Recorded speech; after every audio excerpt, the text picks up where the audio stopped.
কেদারনাথ ভারতের উত্তরাখণ্ড রাজ্যের রুদ্রপ্রয়াগ জেলায় অবস্থিত। এটি হিমালয়ের 11,759 ফিট উচ্চতায় মন্দাকিনী নদীর পাশে হিন্দুদের একটি পবিত্র তীর্থস্থান। কেদারনাথ হল উত্তরাখণ্ডের 4 ধামের এক ধাম এবং ভারতের শিবের 12 জ্যোতির্লিঙ্গের অন্যতম বিশেষ এক জ্যোতির্লিঙ্গ। পুরাণ মতে মহাভারতের পাণ্ডব দ্বারা এই মন্দিরটি নির্মিত হয়েছিল এবং এটি পঞ্চকেদারের প্রথম কেদার। মনে করা হয় আদি শঙ্করাচার্য 8ম শতাব্দীতে কেদারনাথ মন্দির খুঁজে পান। কেদারনাথের প্রাচীনতম উল্লেখগুলির মধ্যে স্কন্দপুরাণেও এর পরিচয় পাওয়া যায়। প্রতি বছর অক্ষয় তৃতীয়ার দিন এই মন্দির খোলে এবং ভাতৃ দ্বিতীয়ার দিন মন্দিরের কপাট বন্ধ হয়, আর বাকি 6 মাস শিবের পঞ্চমুখী ডলি উখি মঠে পূজিত হন।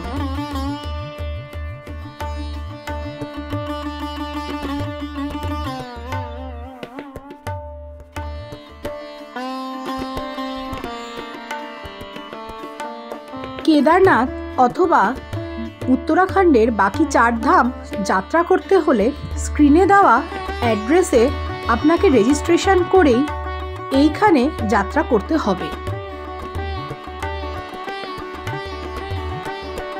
যাত্রার আগের রাতে আমরা ছিলাম রামপুরে। রামপুর থেকে সোনপ্রয়াগের দূরত্ব মাত্র 2 কিলোমিটার। আমাদের ড্রাইভার ভোরবেলা 4:30টার সময় আমাদের ছেড়ে দিয়ে গেল সোনপ্রয়াগ।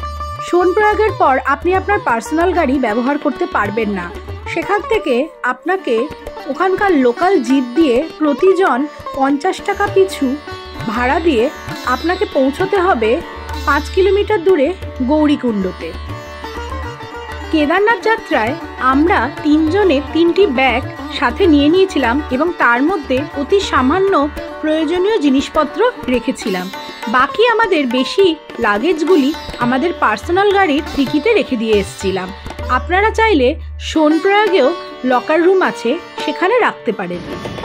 ফাইনালি আমাদের কেদারনাথের যাত্রা শুরু। আমরা সোনপ্রয়াগ থেকে 50 টাকা দিয়ে গাড়ি করে জিপে করে এলাম। এখন আমরা গৌরীকুণ্ড থেকে হেঁটে হেঁটে যাচ্ছি কেদারনাথ যাত্রায়। হর হর মহাদেব, জয় শ্রী কেদার। ফাইনালি আমাদের ড্রিম ডেস্টিনেশন আজকেই পূর্ণ হবে।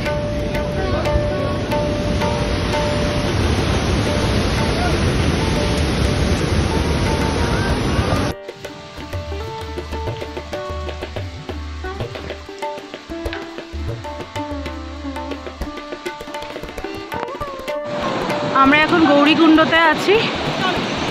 গৌরীকুণ্ডের পাশে দিয়ে ঠিক মন্দাকিনী নদী বয়ে যাচ্ছে আপন তালে। সকাল হয়ে গেছে এখন, আর এখানে প্রচুর হোটেল রয়েছে, কেউ চাইলে এখানেও থাকতে পারেন।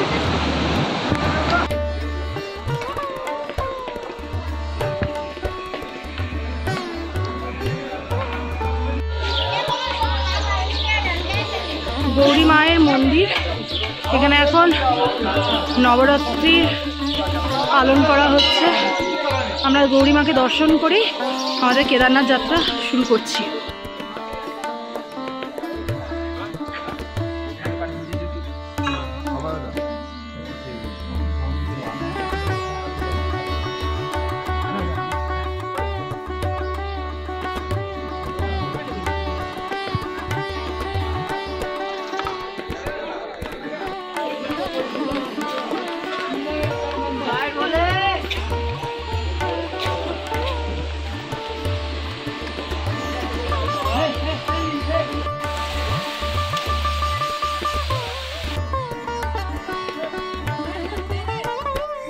আমরা এখন যেখানে এসেছি সেখান থেকে জঙ্গল চাট্টি 3.5 কিলোমিটার।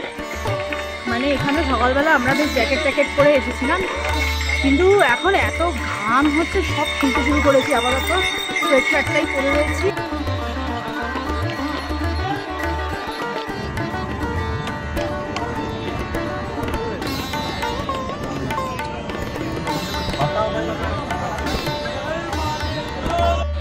হঠাৎ চলতে চলতে বরফের পাহাড় দেখতে পেলাম। আমাদের ঠিক ওই জায়গাটাতেই পৌঁছাতে হবে। নিচ দিয়ে চলে যাচ্ছে মন্দাকিনী নদী।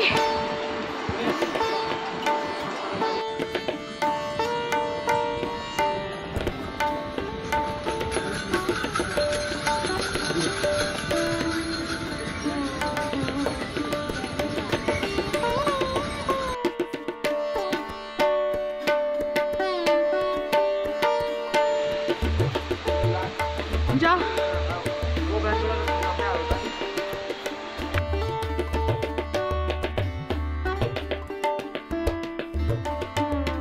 আমরা জঙ্গল চাট্টির কাছে যাচ্ছি, কানে হেডফোন লাগিয়ে নিয়েছি, ঠাকুরের গান শুনছি, আরো এনার্জেটিক হয়ে যাচ্ছে ব্যাপারটা পুরো।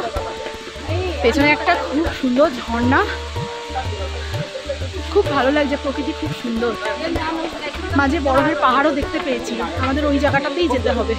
আমরা এখন একটু লেবু শরবত খেয়ে নিচ্ছি, এর আগে চা খেয়েছিলাম। আমরা এখনো জঙ্গল চাট্টি পৌঁছতে পারিনি, যাচ্ছি, আস্তে আস্তে যাচ্ছি। আমাদের তো অভ্যেস নেই ট্রেকিং করার, আস্তে আস্তে যাচ্ছি।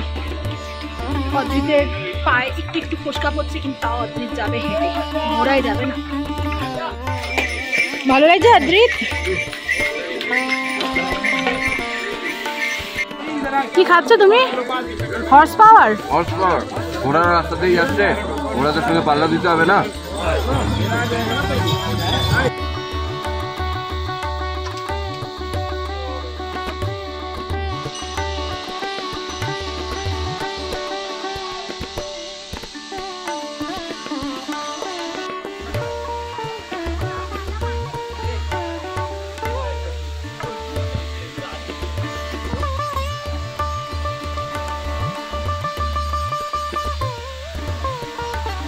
ট্রেকিং করতে কষ্ট তো একটু হচ্ছেই, তার মাঝে মাঝে প্রকৃতি আমাদেরকে এই সুন্দর মনোরম ব্যাপারগুলো দিচ্ছে, যেমন হচ্ছে ঝর্ণা।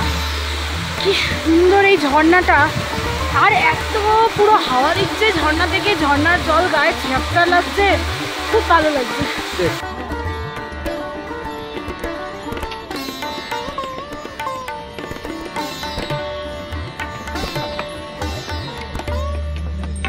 দিয়ে জল ভরার সিস্টেম দেখি হয় কিনা।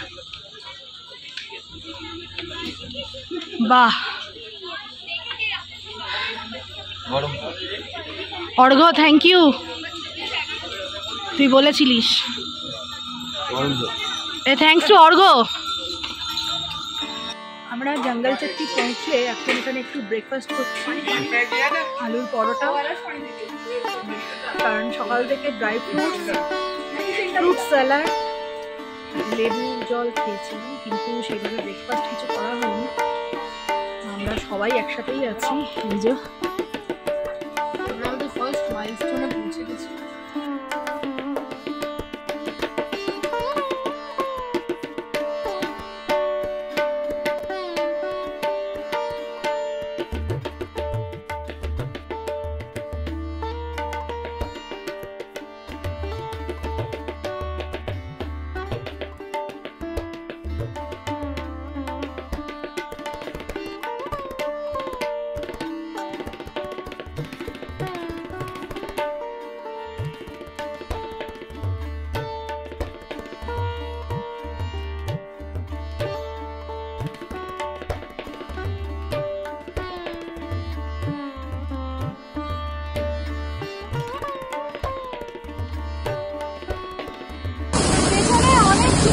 ঝর্ণা, ঝর্ণাগুলো আমাদের মাঝে মাঝে একটা এসি হাওয়ার মতো ন্যাচারাল হাওয়া দিচ্ছে, তাতে সব কষ্ট দূর হয়ে যাচ্ছে। এখান থেকে কেদারনাথ টেম্পল হচ্ছে বলছেন এরা যে 10 কিলোমিটার, কিন্তু দেখা যাক কত। হর হর মহাদেব, হর হর মহাদেব। আমরা প্রায় ভীমবাল্লিতে পৌঁছে গেছি। এখান থেকে আর 1 কিলোমিটার হলো রামবাড়া। রামবাড়ার ব্রিজ ক্রস করে আমাদেরকে যেতে হবে আসল চড়াইয়ে। আমরা এখন আছি ভীমবাল্লি। এটা হচ্ছে অনেকটাই বাকি আছে। অ্যাকচুয়ালি রামবাড়ার ব্রিজ আসবে মন্দাকিনী নদীর ওপর, ওই ব্রিজের পর থেকে শুরু হবে আসল চড়াই। তবে আমরা পিট্টুকে আমরা আমাদের ব্যাগগুলো দিয়ে দিয়েছি, তাতে আমাদের একটুখানি কমফোর্টেবল জার্নি হচ্ছে। এই ঠিক আছে, চলতে থাকি, আবার দেখাবো। এখানে GMBN এর ভীমবাল্লি একটা কমপ্লেক্স আছে। কেউ যদি পুরো দিন জার্নি করতে না পারে তাহলে এখানে থাকতে পারে, থেকে পরের দিন আবার জার্নি শুরু করতে পারে। ওই দূরে রামবাড়ার ব্রিজ দেখা যাচ্ছে, যা ঠিক মন্দাকিনী নদীর ওপরে। এই ব্রিজটা পেরিয়ে আমাদেরকে অনেকটাই চড়াই উঠতে হবে। লিঞ্চলি আসবে, ছোটি লিঞ্চলি, বড়ি লিঞ্চলি, তারপরেই বেস ক্যাম্প। তো এখানকার লোকেরা বলছে এখনও 10-11 কিলোমিটার বাকি, দেখা যাক। আর বললো ব্রেক খুব একটা নিতে না, অল্প অল্প করে হাঁটতে, হেঁটেই যেতে। অনেকক্ষণ পর এবার একটু উতরাই আছে, আর দূরে রামবাড়া ব্রিজ। এই উতরাইটা আমাদের স্বর্গের মতন লাগছে। না, পায়ে কিন্তু প্রেশার পড়ছে, আমি কিন্তু নি ক্যাপ পরে।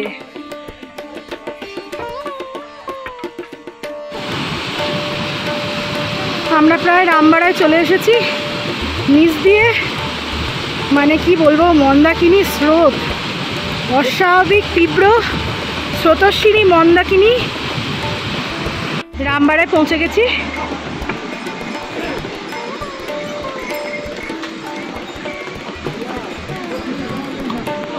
একই পথে আমরা, ঘোড়া, পিট্টু, পালকি সব একসাথে।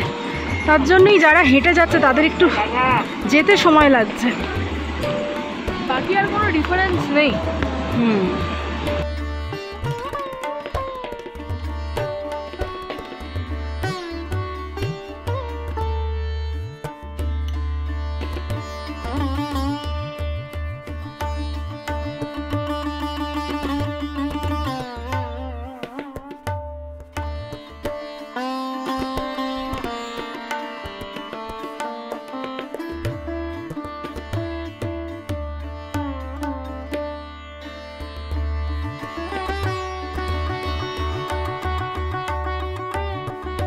শুরু হবে আসল ট্রেক। দেখতেই পাচ্ছেন রামবাড়ার এই ব্রিজ ক্রস করার পর পুরো চড়াই, একদম জিগজ্যাগ ওয়েতে। এই যে দূরে রামবাড়ার ব্রিজ, আমরা এই নিচ থেকে এই উপরে উঠে এলাম। এক্সেসিভ চড়াই। কিন্তু একটা ভালো জিনিস, নর্মাল ওখানে না বেশি লুপ হচ্ছিল আর চড়াই হচ্ছিল, এখানে একবারই এতটা চড়াই হয়ে যাচ্ছে যে ডিস্টেন্সটা কমে যাচ্ছে। আর প্রকৃতির অপরূপ দৃশ্য। বাতাসের মধ্যে একটা অন্যরকম স্নিগ্ধতা, পবিত্রতা, যেটা আমরা বলি। মানে কেদারের মাহাত্ম্য হয়তো এখানে এই বাতাসের গন্ধেই আছে। এখানে না এলে বুঝতে পারা যাবে না, এখানে না এলে বোঝা যাবে না। আর এখানকার মানুষজন এদেরকে দেখলে যেন প্রত্যেকের মধ্যে যেন ভক্তি, শ্রদ্ধা সব বিরাজ করে। কত রকম মানুষ এসছে। কেউ আমরা দেখলাম সোনপ্রয়াগে কেউ গন্ডি কাটতে কাটতে উঠছে, মানে অর্থ, কেউ খালি পায়ে যাচ্ছে, আবার যারা পারছেন না তারা ঘোড়ায় যাচ্ছে, পিট্টুতে যাচ্ছে। অর্থই শেষ কথা নয়, ইচ্ছা শক্তি মানুষের শেষ কথা। ইচ্ছা থাকলে যে কোনোই, মানে তুমি কেদার, বদ্রী, তুঙ্গ বা তুমি যে কোনোই দেবতা বলো, ইচ্ছা থাকলে তুমি যেতে পারবে। হর হর মহাদেব। আমরা অনেকটা উপরে উঠে এসেছি, আরও চড়াই। 2013 সালের যে ভয়াবহ ফ্লাড হয়েছিল কেদারনাথে, তার আগে এই রামবাড়া ব্রিজ থেকে এপাশ দিয়ে রাস্তাটা ছিল, এই যে উপর দিয়ে গেছে রাস্তাটা। এখন নতুন করে এপাশে বানানো হয়েছে। ফ্রেন্ডস, একটা মজার ব্যাপার বলছি, আমরা ওই রাস্তাতেই আসছিলাম, এটা মানে অতটাও খারাপ ছিল না, কিন্তু আমাদের খুব কষ্ট হচ্ছিল। কিন্তু এটা রিভার্স হয়ে গেছে। এই রাস্তায় আমার কষ্টই হচ্ছে, মনের জোর খুব বেড়ে গেছে। ব্যাপারটা হচ্ছে বেশ কিছুক্ষণ হাঁটার পর আমরা অ্যাটাচড হয়ে গেছি ওয়েদারের সাথে, Exactly. এবং আমাদের পাগুলো মানে হ্যাবিচুয়েটেড হয়ে গেছে এই ঘোড়াগুলোর মতো। কন্টিনিউয়াসলি পাটা মুভ করে যাচ্ছে, বডিটা আমরা নেচারকে, আমি আর পা ফিল করতে পারছি না। পাটা ন্যাচারালি মুভমেন্ট করছে, ও ন্যাচারালি করছে, কিন্তু বডিটা আমরা সত্যি কথা বলতে গেলে এখানকার যে বিউটি, সেই বিউটিটাকে আমরা মানে উপর দিয়ে ওরা উপভোগ করছি। আর এই লাঠিগুলো খুব দরকার, মানে আমরা এটার উপর প্রেশার দিয়ে মানে উঁচু জায়গাগুলোকে যেতে পারছি। আর হচ্ছে এই কপুর, হ্যাঁ। এটা মাছ, এটা থাকতেই হবে। হ্যাঁ।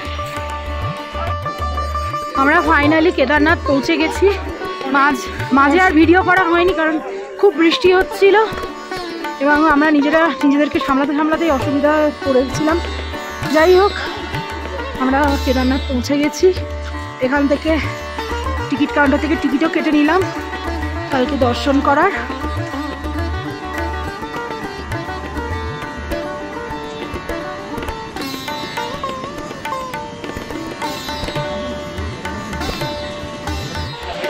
সাডেনলি প্রচণ্ড ঠান্ডা, কারণ হচ্ছে বৃষ্টি হলো, বৃষ্টি হওয়ার কারণে ঠান্ডাটা আরও বেড়ে গেছে।